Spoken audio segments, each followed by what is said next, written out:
And thank you very much for joining us on PM Express. It's always brought to you by Syntax Times, Academic Times, and Pepsodent Cavity Fighter. I have a guest tonight who you know is the General Secretary of the NDC. He's a man who, until very recently, was the General Secretary, the Chief Executive of a party in opposition. And in opposition, he led the party to victory, the historic victory, never been seen before. But there's one thing, leading the party in opposition, and a whole different ball game, leading it when you are now in government, with expectations that high among the party's rank and file across the country.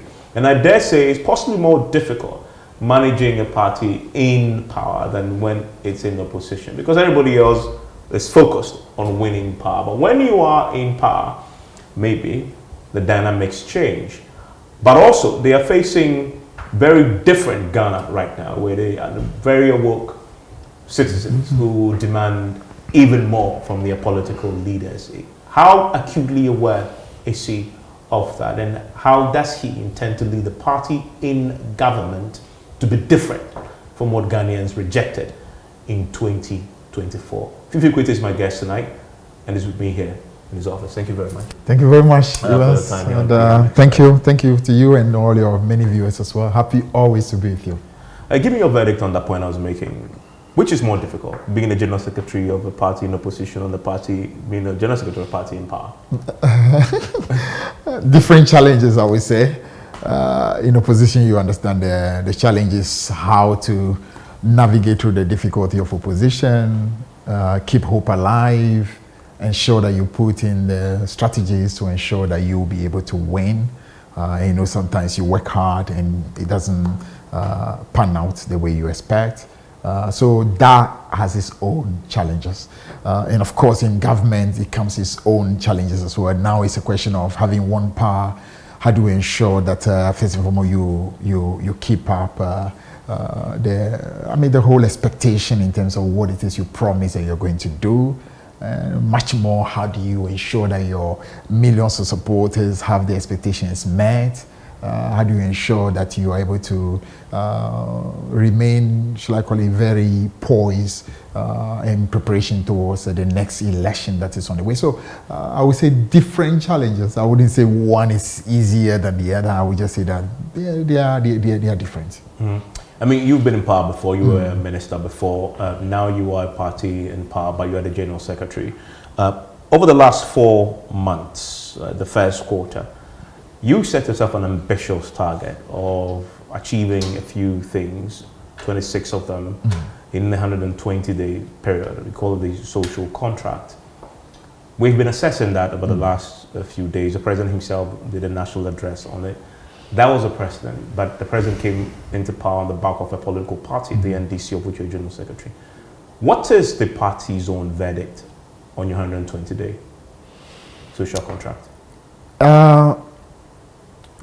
I would say that so far it's been good. So far it's been good. First of all, let me begin by saying that we need to appreciate the fact that we have a leader who has had the opportunity before, first as a vice president and also as a president.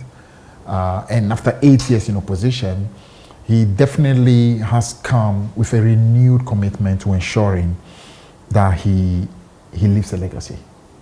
And that is always important. When a leader is that determined to ensure that this second chance is a chance for him to be able to leave a lasting legacy, it makes the job of the party easier. When it is that the leader is feeling like, you know, this is just an opportunity to try and do something, it's not the same as when you are feeling that, listen, you've had, because you know, when you've been in office for 4 years as president, and then you go through the difficulty we went through in the election in 2016, when effectively it looked like John Mahama was gone and gone for good. Because so huge was that humiliating defeat that very few people expected that he could make a comeback. And then you go through 8 years in opposition, and then you are given an opportunity, and you know this is your final opportunity. it makes you super sober, very humble, and very determined to ensure that this opportunity is one that you do not want to play with. Let me give you a little more dimension to it, because we've had that conversation. I'm talking the president and myself, we've spoken about that. A lot of people do not realize that. In 2009, when we won power with Prof. Mills, the very minute that Prof. Mills was declared by Faroujan as a president-elect, it was exactly 11:11 in the morning. A lot of people do not realize that. And when John Mahama was being inaugurated, it was not planned at all. Exactly the minute that he was inaugurated, swearing that oath of office, exactly it was again 11:11. Somebody say, "Oh, just." What are you reading to that? Somebody say, "Just coincidence." It's not coincidence. It's an omen. It's a divine omen that something high is going to have to happen to the country, and John is being given an opportunity to usher that greatness into the country. 11:11 just means things are aligned. It simply means that the stars are aligning. And we, more than any group, must appreciate. And if you notice the nature of the victory NDC had, that was not just a political victory. That victory is far, far, far more. I call it a divine victory. So NDC, millions of our supporters need to appreciate that this is far more than just an NDC victory. It was a Ghana victory. It was the very soul of Ghana that was making a statement that I need to get into a different level. And you are just a vehicle I need to use. And if you cannot rise up to that occasion, you have to go, and we need to find another vehicle to do it. So I'm happy that the president appreciates what I call the skill of the expectation and the blessing that he's been given to be able to rise to that occasion and take the party with him and take the country with him. So I would say over the last few months, he has remained, shall I call it, conscious of that, and he's trying super hard to rise to that occasion and take the country with him. So you can see there's a certain, shall I call it, determination on his part to want to live up to that huge mandate that he knows. The assessment had come in on the 120. Let's look at the specifics now. Imani, for example, did the assessment which we launched on our show, and they scored him 52, which is a mere percent of the 26 things that he put out. Because it's so quantitative, it's very objective to assess which ones have been achieved and which ones haven't. We did our own assessment around the same percentage, around 52, 54%. Of course, the MPP believes it is lower than that, 46%, which really isn't great. But away from the politics, we'll come to what the political party says.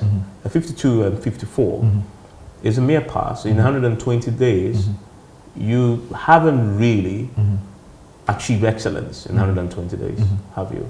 No, I mean, we're not expecting to achieve excellence in 4 months.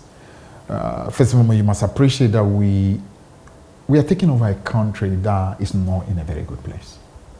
And that is not just being political. It's a country that's not in a good place. It's a country that's not just politically, economically, shall I call it, weakened country. We're talking about a country that's gone through what I call 8 years of moral decadence. You cannot have gone through 8 years of such soulless leadership as we have seen in Nana Akufo-Addo and Bawumia, and expect that within a matter of 4 months, everything is going to just be excellent. No. Except that you gave yourself target. I 26 things you want to achieve in 120 days. So you're marking based on your own commitments. I agree. And if you set the commitments, the civil society guys give you a 50%. No, that's okay. That's okay. Ultimately, what matters more is what the people of Ghana feel. What do you think they feel? I think the people of Ghana feel confident that they have a leadership that is not perfect, but leadership that is determined to ensure that it does far, far, far better than what we have seen over the last 8 years. Not just in terms of the character of the leadership, but in terms of the desire to accomplish something for the country. Not to spend all the time and lamenting over the past, but try to fix the problem as we see it, leadership that clearly you can see is what you call sowing seeds that will bring about a transformation of the economy. And generally, it's a leadership that we've been there before. And if you remember, the first 4 years of Atamils, when President Mahathir then was the chairman of the economic management team, I mean, you could see we did a lot of remarkable things. Some of the things we've done difficult to literally attain by any government. And we believe that we can still literally even do far more now. So it's true. I mean, the civil society and so on cool. So we're happy that at least, given the difficulties we are facing, they at least have given us a pass. That's okay. We would not say that that is necessarily a tragedy. We would work even harder to ensure that over the next 1 year and more, we actually accelerate. One of the key tasks of the government, part of the 126 promises, commitment that you made for 120 days is the Jumara, which was to create a vehicle that, in essence, would employ people.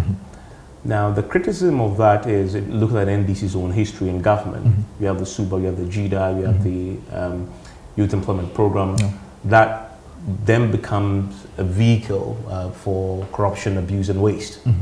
And several studies have shown that government-led employment machines do not deliver the outcomes, and that what you need to do is empower the private sector to deliver these outcomes in terms of employment and raise the unemployment and deal with the unemployment levels. But you still have in the NDC's big objectives in Jumara and state-led employment initiatives.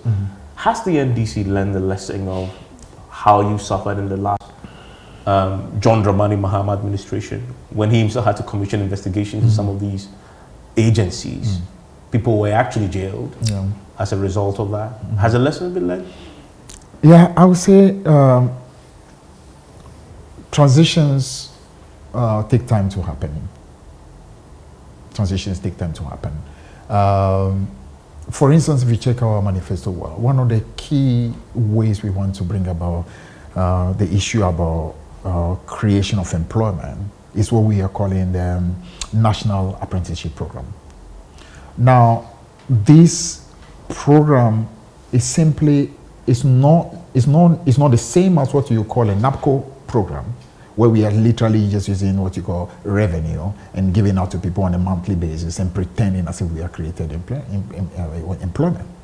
I mean, and I want to say, as General Secretary of the party, I'm the first to say that the country as a whole need to look into the mirror and accept that a lot of these attempt to simply take state resource and pretend that job is being created. I mean, we need to make a transition away from it. I'm talking about the apprenticeship program. The aim of it is simply to provide, should I call it the logistical capacity to a lot of our people who are especially operating in the private sector, so that they'll be able to start running on their own. Now, Evans, you must appreciate that we are talking about an economy that still is largely an informal economy. I've not checked the latest statistics, but I still believe that at least up to 80% of people who are employed in this economy are informal sector people. The what you call the formal sector, in terms of the public sector, maximum maybe 800,000 people are employed are on government payroll. If you take those who are working what you call the formal private sector, like maybe you, people working in the private banks, working in telecom and so on, I don't think we're talking about even up to 2 million people. So it's an economy that continues largely to be very informal. Now, if you have an initiative that is trying to provide logistical capacity to people who are in that informal sector, in order for them to literally start doing something on their own, that is a very major effort to be able to transform the informal economy and start enabling these individuals to grow their personal, shall I call it, economies, and start getting more income. And as they expand, then they also can employ people. Then over time, you're talking about scaling of abilities in order for them to become much more formalized, and it becomes good for the economy as a whole. So I would say that is not something that can happen overnight. But over time, I believe that we would be able to, as it were, get a lot more people to get more income as they take what you call their own destiny in their own hand through the states just providing a facilitation. Evans, what I want to say is just that the real economy is definitely going to be a private sector economy. And private sector, sometimes when we mention private sector, people just assume it must mean that we are talking about the, shall I call it the MTNs of this world, or the banks, or maybe the Talos of this world. No, private economy just means individuals who are literally doing things on their own. So the carpenter by the roadside is a private sector person. Because every morning when he wakes up, his destiny is in his own hand. He's not waiting on government to come and give him his income. He's literally taking care of his customers. He wants to produce more in order to be able to get more. So the plan is to ensure that you create the opportunity for a lot more people in that informal private sector economy to do better. And it simply means that our work as a government is to how to ensure that stability is brought in order to enable these individuals to do better. But how do you also stop abuse of because the government resources is going to be used to train these apprentices. The challenge in the past has been then that becomes a black hole into which you put money that you don't get the returns back, but a closer examination then begin to expose apparent abuse. And the party should be very aware of that. I mean, do you appreciate that is a challenge that you have to confront? Yeah, it's definitely always a challenge. And how are you doing that? I mean, from the party's point of view, you have to work with the government. Because your people will be in charge. Yeah, but what I can tell you is simple. If anyone within a party or within government believes that this is just business as usual, that means that the person or the group of people don't understand what is going on. When you say it's not business as usual? As opposed to what happened over the last 8 years, where you could literally take advantage of some of these things and then take care of yourself and do it at the expense of the country. This time around, no matter who you are, if you get involved and you do anything that amounts to literally shortchanging the country, that party at the highest level is not going to shield you. The party at the highest level is not going to in any way say that, oh, it's a party person, let go. No. Reset means reset. It's simply the business as usual is over. Things have to be done properly. Now, we can't also not simply give up and say that simply because in the past there were challenges, we cannot rise to do better things today. I mean, but isn't that rhetoric? I mean, we will deal with you. With parties and politicians have said in the past. We have a president once who came and said, if you want to make money, my government is not the place to be. That's true. We saw what happens. The anti-corruption reports told the story. I mean, and you have to just look at the corruption perception index. I understand that. When I hear you say that as a general secretary, it's different. We've had this before. But it's different. What's different? It's different. We're talking about a bar that was pretty low. We're talking about a previous government that clearly was heavy on talk, but too little on genuine, should I call it, delivery. We're talking about a president that really just believed that it's all about reading great speeches and not so much about putting his foot down and ensuring that things are done well. Now, John Mahama is not perfect, but even in his previous mandate, he clearly did a number of things that very many leaders wouldn't do. He clearly showed, for example, that if you don't get it right, he's not hesitant to take decisions that ought to be taken. For example, over the last 8 years, you barely could see a president having the courage to even do reshuffle. It's almost as if he was even scared of his own appointees. This president is not scared to fire you at the least opportunity. He's not scared to ensure that if you do what is wrong, you are dealt with. He's shown that in the past. And this time around, because again, he said that he's here for legacy, it simply means that the resolve is even higher. He said that? Oh yeah, he said it again and again, that he's here for legacy. He wants to ensure that he leaves a legacy. So he's not here to come and countenance anyone shortchanging the country and just thinking about himself. And now as General Secretary, and I can tell you that even within the corridors of cabinet, this statement has been said again and again.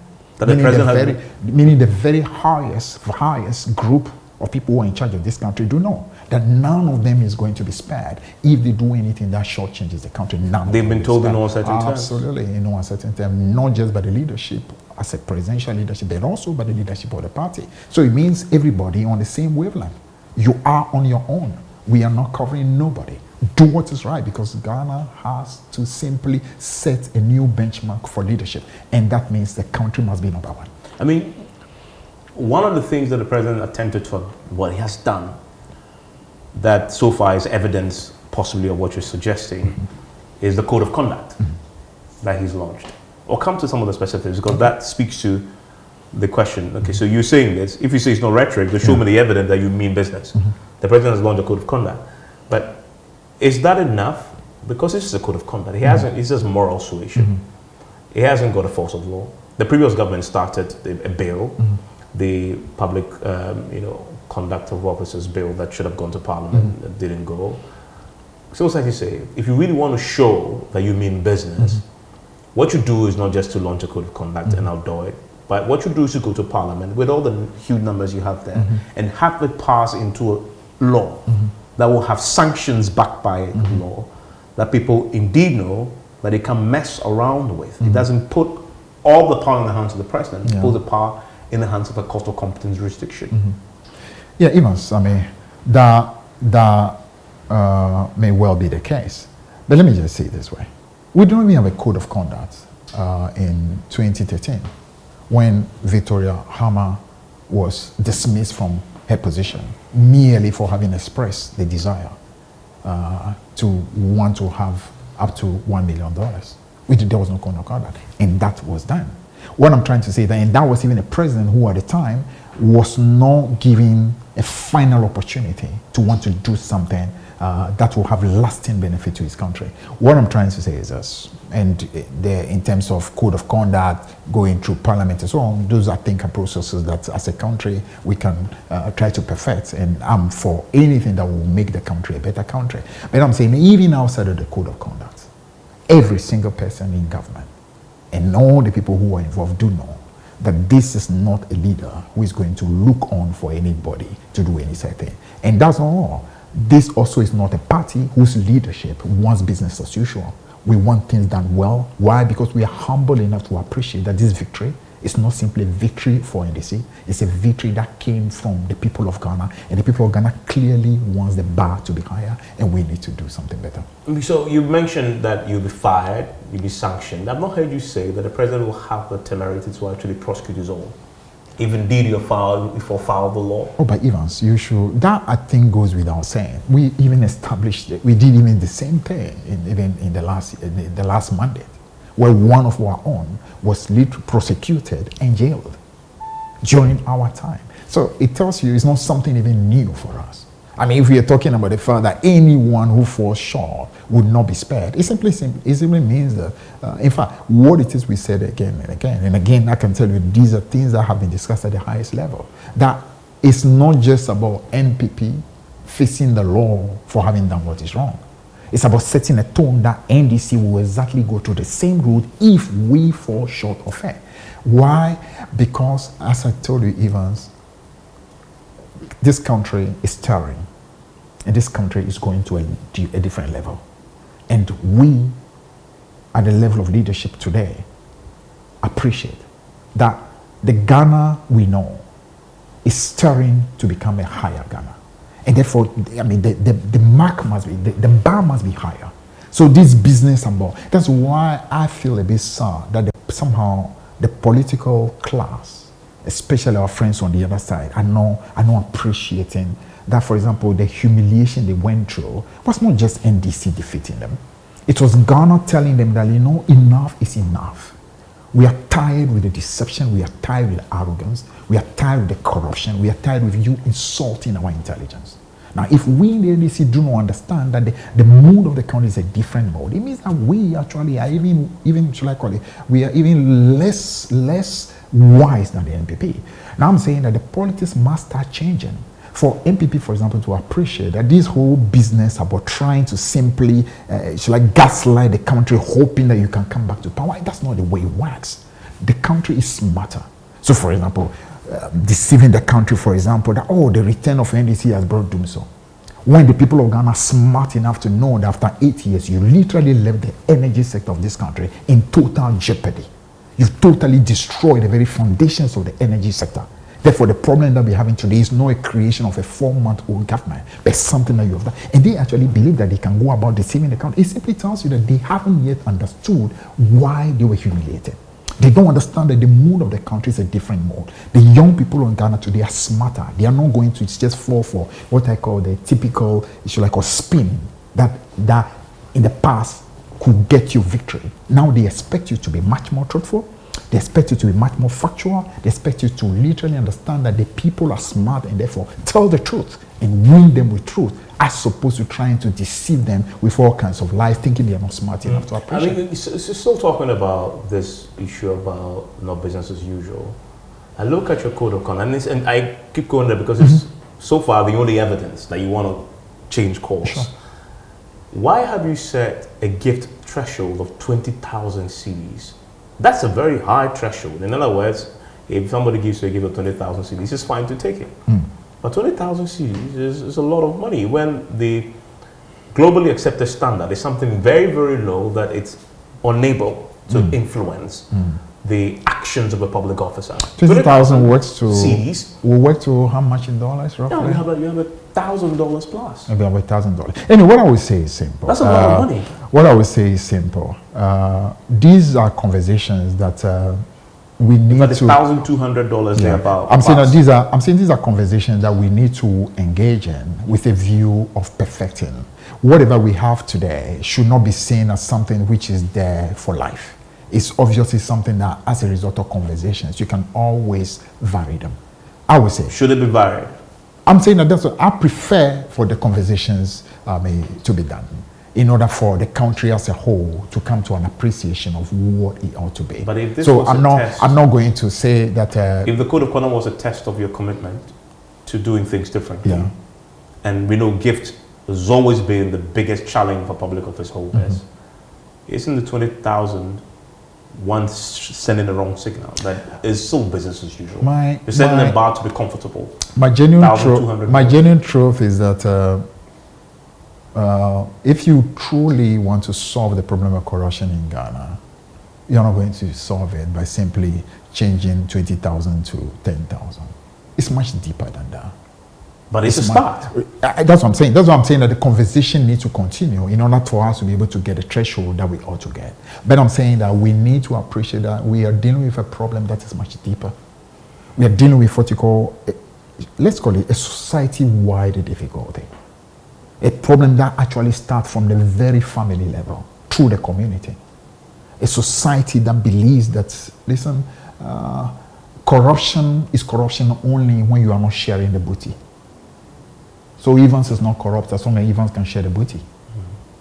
But when Evans is able to share that booty among Keith and King, Evans is not corrupt. Evans is a generous person. And if you have a society whose mindset is that things are okay once the person is sharing, then that society has quite a long way to go. But leadership. So that's what I'm saying. Leadership is what you need to change that. I agree. But don't forget, leadership per se does not remove all the problems. Leadership can set a certain example. But in order to have a sustainable solution, you need to transcend just those who are merely at a nominal level of leadership and appreciate that it is a society-wide problem. And therefore, we need to find ways in which it can permeate across the whole society. Because don't forget, leaders are simply a product of the society. Evans is where he is, and it's a product of a school. It's a product of a family. It's a product of a community. You don't simply just transform into an angel just because you move from that community and become Evans. No. Where you are, you still are carrying those values and so on. So sometimes it's important to work on the threshold, that's it. But I think in order to have a sustainable solution, we need to transcend just mere what you call thresholds and go into a wider conversation that could bring about transformation. Let's talk about something that you have, I guess, your biggest challenge yet, the filling the municipal district, municipal metropolitan and Metropolitan Assembly chief executives positions across the country. I know the party has been involved in this very keenly. In the past, it's been that single process that, if not managed properly, will set the party up either for success or failure down the line because of this, the potential for it to be very acrimonious. How are you managing this process differently? Has anything changed? Or is it still keeping with the business as usual conversation that we've been having? Because we've seen a fair bit of chaos across the country. Sure. I would say relatively, we've done far better now than we had in the past. What are you doing differently? Let's say, for example, in 2009, I mean, it took us literally forever to be able to even have the MMDCs in place. This time around, we've been able to accomplish that within the first 100 days. And so that tells you that we appreciate that it's important not simply to have what you call appointees at the top, but you must have appointees all the way in every district of the country in order for you to know that you are truly in charge of the things. This time around, we also ensure that we made the process to be as comprehensive as possible.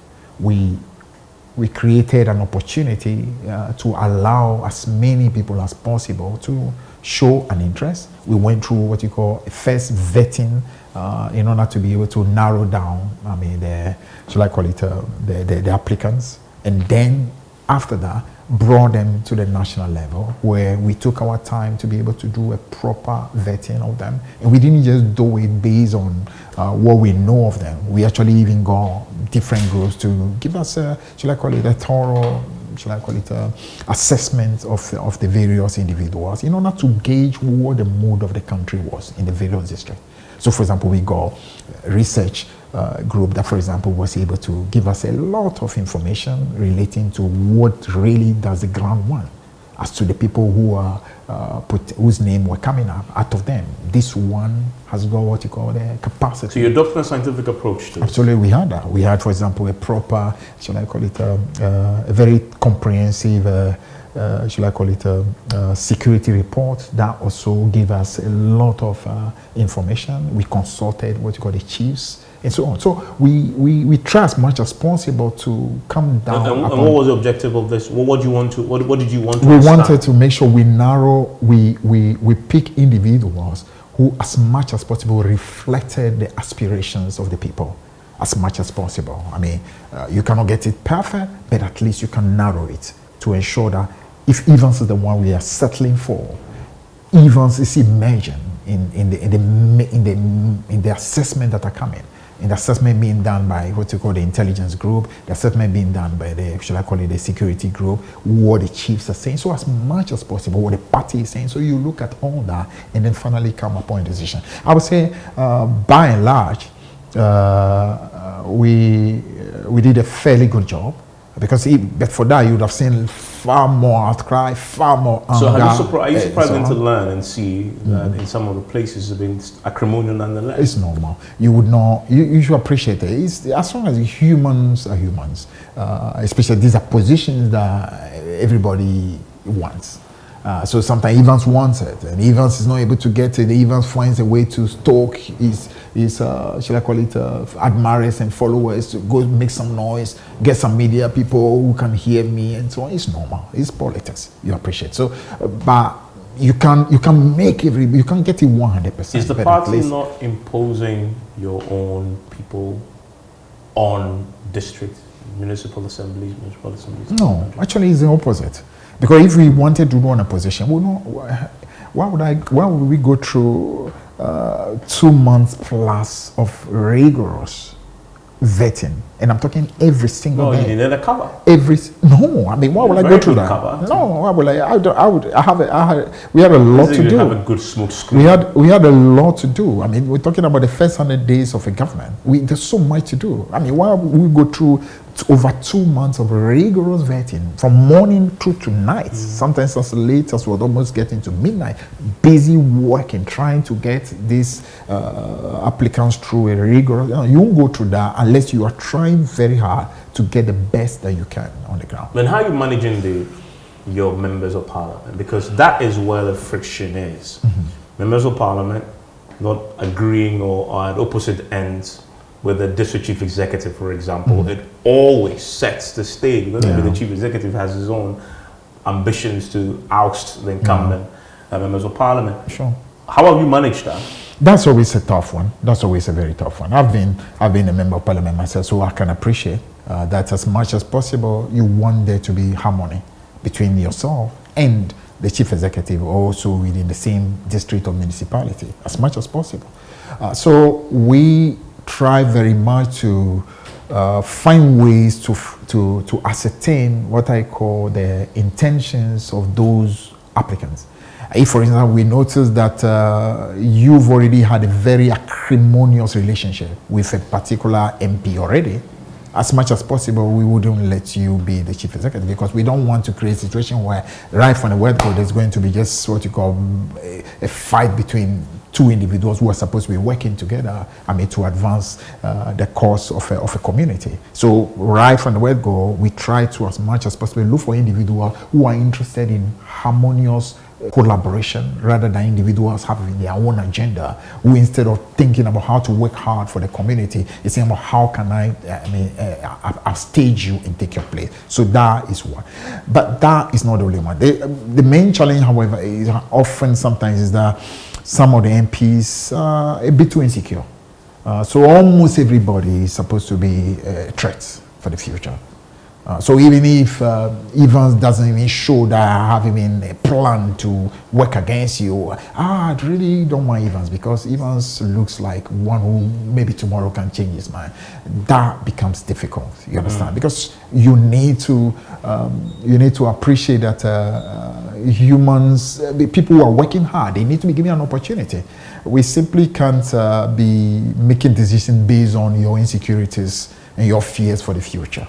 Otherwise, it means that nobody will have any opportunity as long as your own fears and insecurities are there. So this is a delicate balance, and I would say we try hard to navigate it in order to ensure that as much as possible we choose individuals who reflect the real aspiration on the ground. And that is the General Secretary of the NDC, is so my guest here on PMX. So I'm going to take a quick break. When I return, this is John Dramani Mahama's last term. He says this is a legacy term.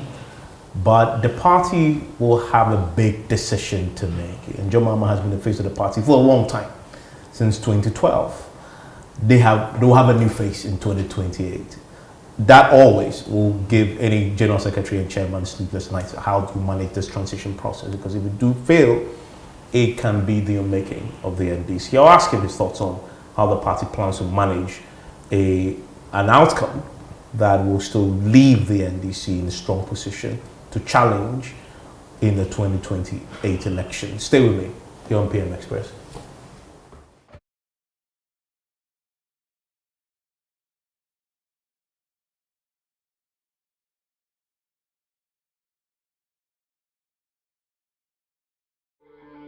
The General Secretary of the NDC, the governing National Democratic Congress, is my guest on PM Express. We've talked a lot about the party, about the 120-day contract and the process underway across the country to ensure that all DCs have their chief executives.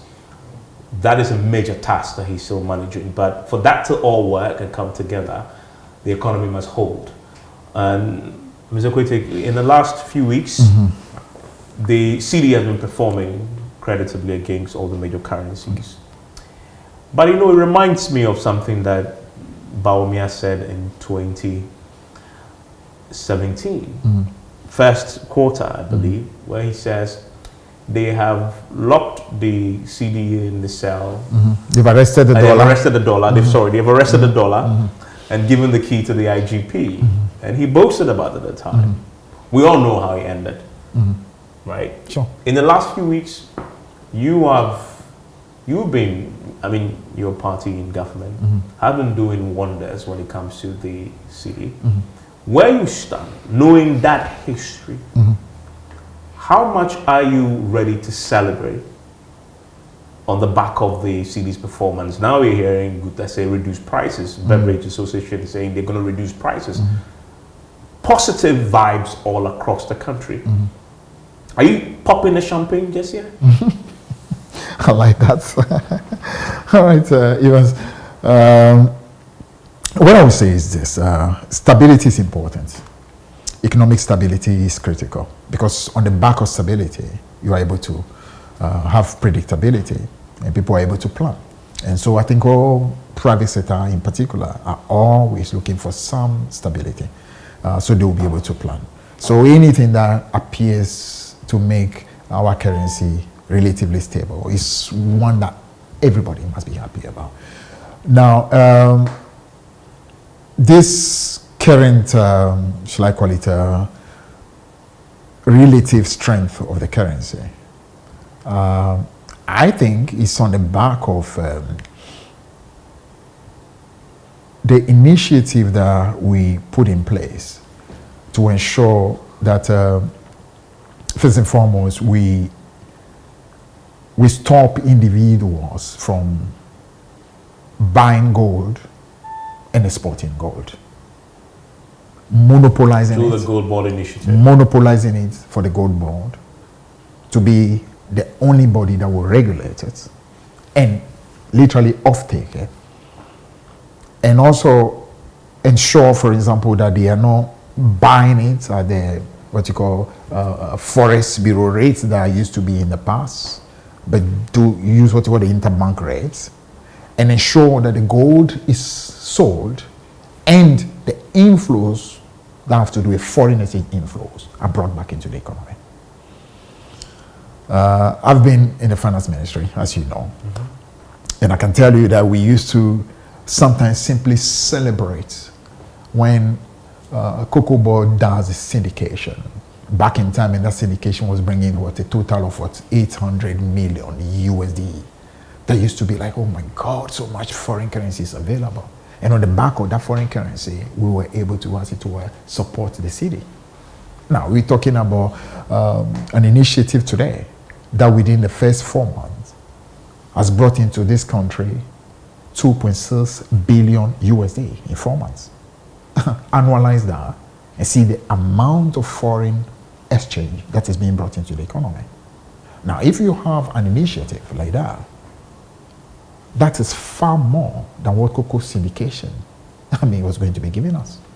That is far more than the IMF, should I call it, program, was going to be giving us on an annual level. And remember, this IMF program, often when the moment comes for tranches to be released, those are the moment where the city sees some relative stability. But now you have an initiative that literally could be bringing into this country billions of dollars across the month to the end of the year. It's a game changer. It's a complete game changer. I've heard our friends on the other side claim, no, it's not our policy. It was not your policy. You didn't have a gold board. You didn't have what you call the creativity to know that you could actually purchase gold using the interbank. But they were doing it through the BOG. I'm getting there. Getting an interbank rate even for purchasing of gold. You didn't have what you call the creativity to know that gold can be sold and the foreign exchange brought into the economy. That's not what they were doing. That's not what they were doing. They already had what you call the BOG.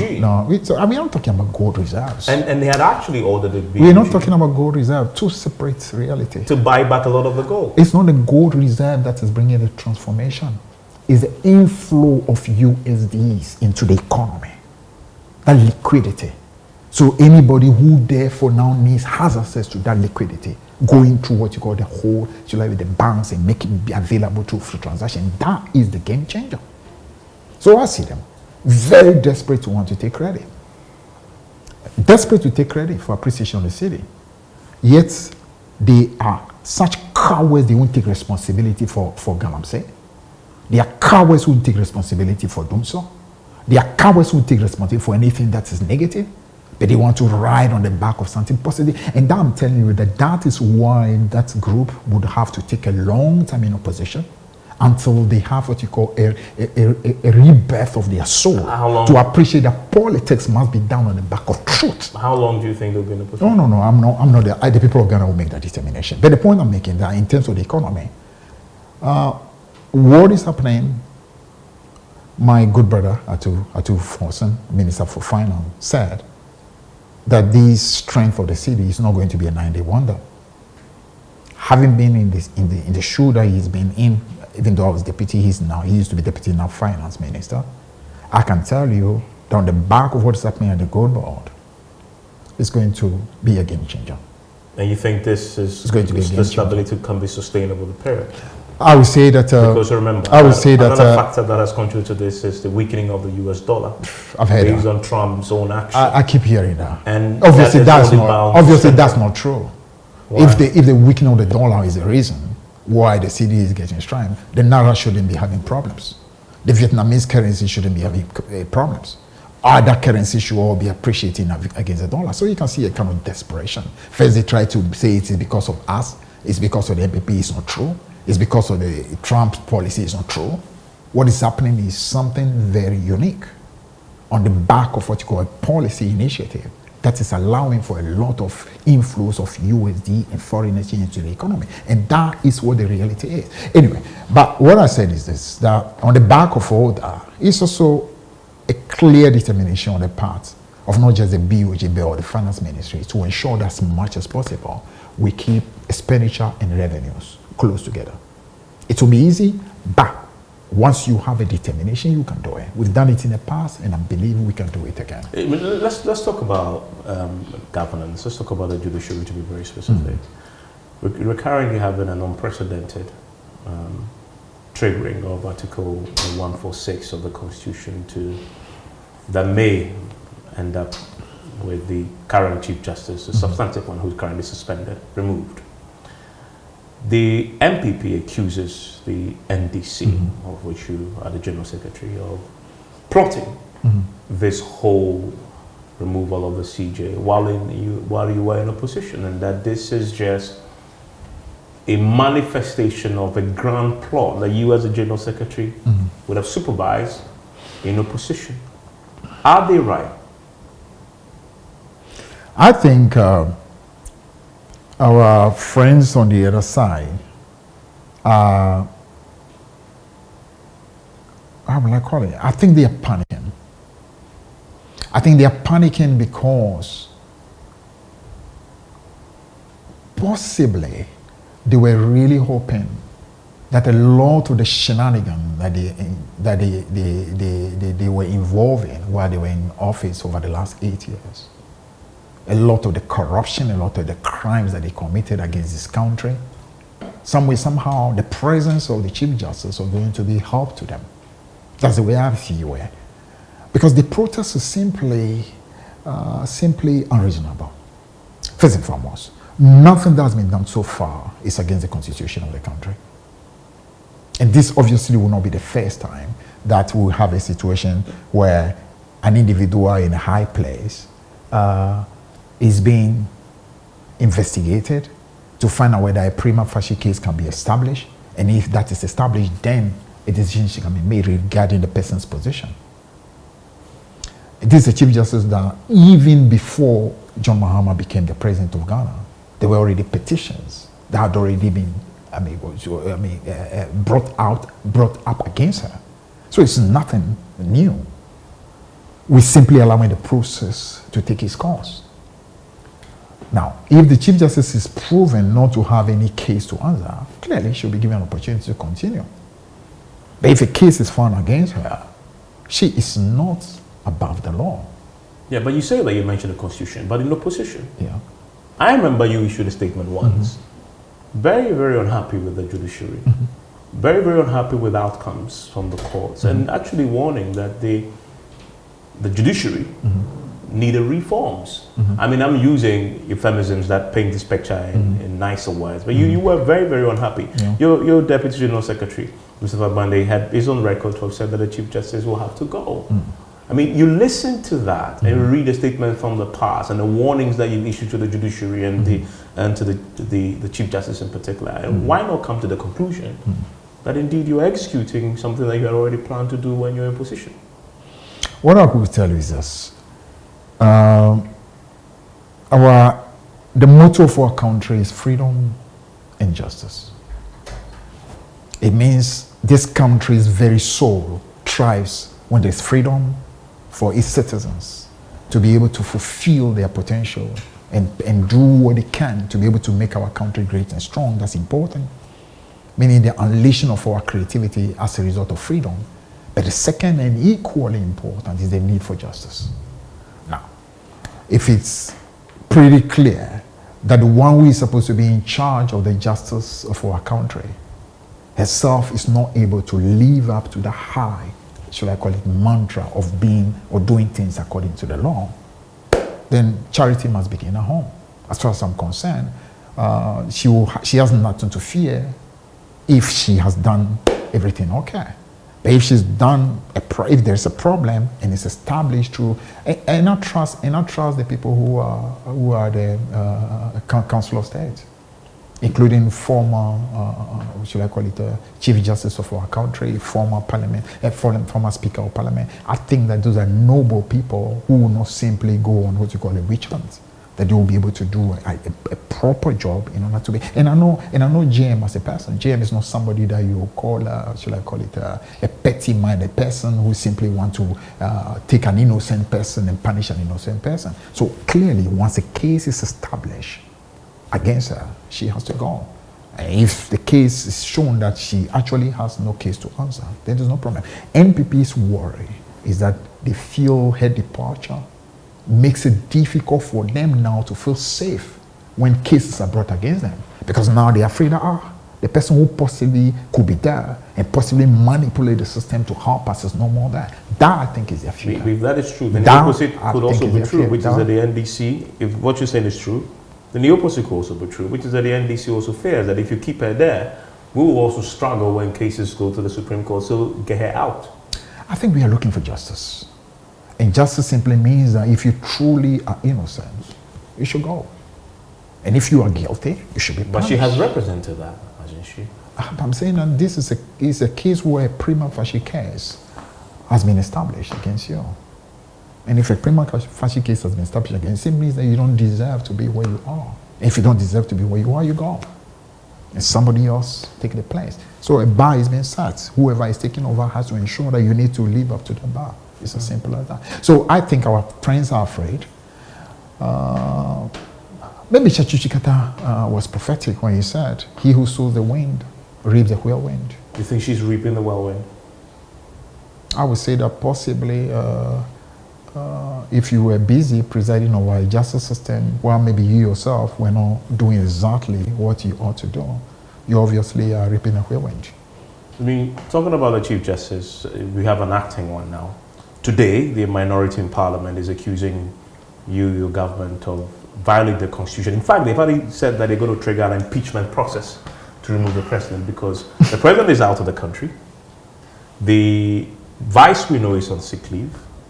The Speaker of Parliament is out of the country. The acting Chief Justice who should take over, there is no clarity, and then they've decided to confirm this, that he has officially been sworn in to act as president. So they say there's a vacuum there, which is a breach of the 1992 Constitution, and that there must be a clear swearing in of an acting president.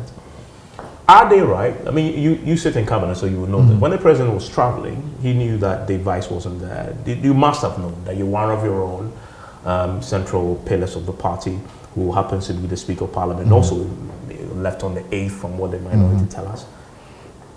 Do you agree that you have violated the Constitution? And if once you violate the Constitution, it's a high crime. The president deserves to be impeached for it. I'll leave that to our legal people to be able to speak to that. I'm not in a position to explain all this constitutionality or legality. So I think I would rather not jump into that one. I would rather allow our legal people, because I mean, the president is well advised. So I will find out what the legality is. If it were an omission, that clearly is an omission that we learn from in order to be able to do better. But as I said, I would rather leave that for our legal people to speak to. Would you know if any swearing had happened? If the line of secession as far as the Constitution concerned was triggered formally? That's what I'm saying. I'm not in a position to speak to that. So I rather would allow on this particular one people better placed and who are far more versed on the Constitution to be able to speak to that. Let's talk about the future of the NDC, and the time is right for that. This is John Mahama's final time. You've called it his legacy term. In fact, he said that to you in the cabinet. That means he's not going to be on the ballot for the first time since 2012. Sure. That's a long time. The party... Since 2000, okay, on the ballot, yeah, because he was vice for 2000. On the ballot. Okay. Since 2012. And the party will have to put a new name, a new face on the ballot in 2028, you have to go through a transition. Sure. Transitions can prove the undoing of a political party. True. Are you acutely aware of this? Yeah. And Very. how are you approaching this as a general secretary of the party? We appreciate that even His Excellency John Dramani Mahama, if he had stood as an independent candidate, he would not have been able to win. And you know the history of independent candidates in our country. Alan Shomate thought he was capable of doing a lot until he saw that going independent candidate, you will be struggling for 1% and 0.2.5% because you need a vehicle. So even he, as our leader, our presidential candidate, and now the president, appreciate that it is the vehicle, the NDC, that was a means for which that success has come. So what is important to ensure that this vehicle does well, and the way this vehicle does well is for him to do well. It's for the people who are working in government to appreciate that it is a collective job that needs to be done. It's for the party to ensure that we are true to the things we promise to the people of Ghana. And as long as this vehicle is strong, when the moment comes for us to be able to put a new driver on the vehicle, we will be able to sell that new driver on the back of the collective success that this vehicle has achieved. And that is what matters more. So that's why there's actually the need for a complete dedication and focus on ensuring that NDC does well. NDC lives up to the expectation of the people of Ghana. I think let's say it this way, my personal belief is that one of the things that must happen in this country as part of the reset is for us to transcend this whole messianic feeling. I'm a messiah. Without me, nothing gets done. No. You drop dead today, instruments would come up. And those instruments could even go to the next level. Why? Because as I mentioned to you earlier, I believe that there is something mighty that wants to use Ghana to go to the next level. And JM is simply opening a door to something even bigger about to happen. And I believe NDC as a vehicle is a vehicle that is going to be used to accomplish that. I hope MPP would awaken in order for them to prove themselves worthy, so that when the moment comes, that grand thing that must happen in the country can, over time, start finding them a worthy vehicle as well. But it simply means that they have to, as it were, move away from the darkness that engulfs them, for the deception that's become the order of the day, for the DNA of arrogance and thinking or you can insult intelligence, that must go. NDC itself must appreciate that much more humility must be the way to go. And has the trend of jostling started already? Oh, but it's normal. It's a human thing. Almost every politician has an aspiration. Do you have an aspiration? Let me just say it this way. I believe when the moment comes and the people of the NDC feel that A or B or C is the one to go, that person will be given an opportunity. So for now, it should be a focus on ensuring that the party and the government succeed. And at the end of the day, I've always had total faith in our delegates. And when that moment comes, our delegates are able to make the choice they make. And I can tell you also another thing about this party. It's a party whose spirit doesn't like shenanigans.